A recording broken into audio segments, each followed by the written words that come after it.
My name is Tara, and I look forward to speaking with you today. It took me 20 years to get diagnosed with narcolepsy. During my journey, I had to have several tests done, and sometimes I had to do the same test more than once.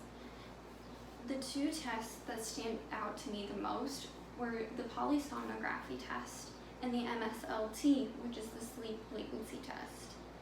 During these tests, I had to have several wires attached to my head, chest, arms, and legs with glue while the electroneurodiagnostic technicians watched me sleep.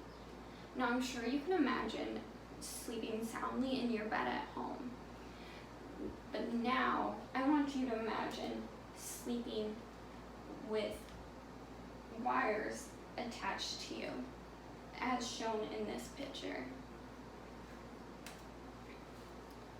As difficult as that was for me, what made it a little less nerve-wracking was the sleep technicians, because they were reassuring and compassionate.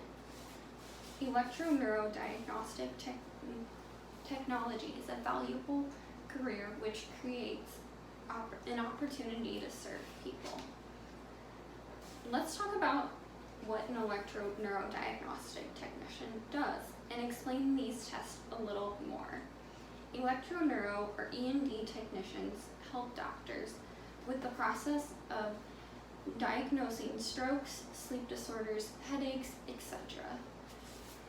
According to the standards and guidelines of the accreditation of educational programs in electroneurodiagnostic technology, writes in 2009 in the American Journal of Electroneurodiagnostic Technology, Volume 49, people in this field record, monitor, and analyze nervous system functions to promote the effective treatment of pathologic conditions. This journal also states that electroneurodiagnostic technicians record electrical activity arising from the brain, spinal cord, peripheral nerves, somatosensory, or motor nervous system using a variety of techniques and instruments. Some testing procedures electroneurodiagnostic technicians perform include the following. Lynn Mulliken writes in 2009, Volume 49 of American Journal of Electroneurodiagnostic Technology. Some testing procedures they perform include EEGs, which are recording brainwaves, evoked potentials, or EPs, recording evoked responses from the peripheral and central nervous systems, inoperative neuromonitoring, or IONM, of EEGs, EPs, monitoring evoked potentials, or MEPs, long-term monitoring for epilepsy, or LIME, continuous EEGs, or CEEGs, monitoring in intensive care units, polysomnograms, or PSGs, which record sleep, and nerve conduction studies, or NCS.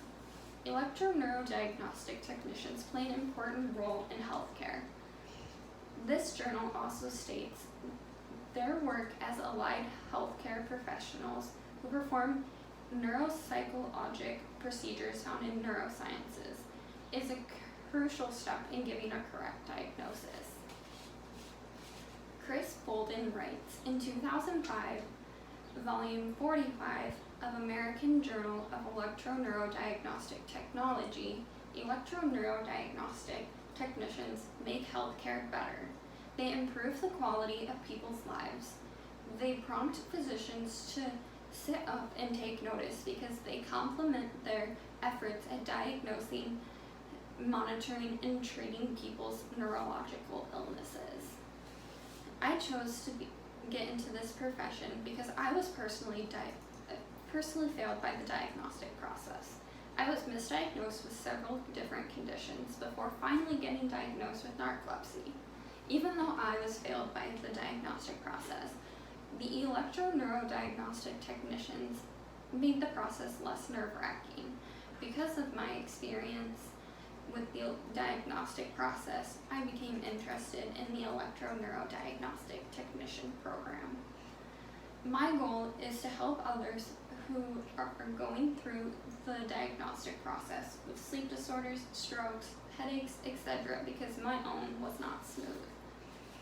By seeking to find my own correct diagnosis for so long, I demonstrate persistence.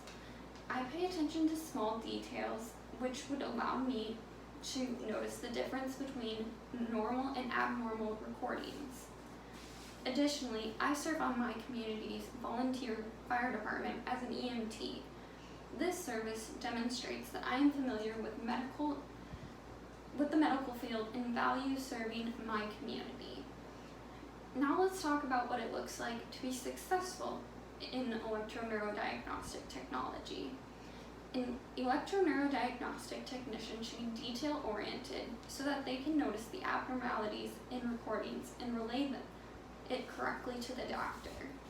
Compassion is another important quality to have for an electroneurodiagnostic technician.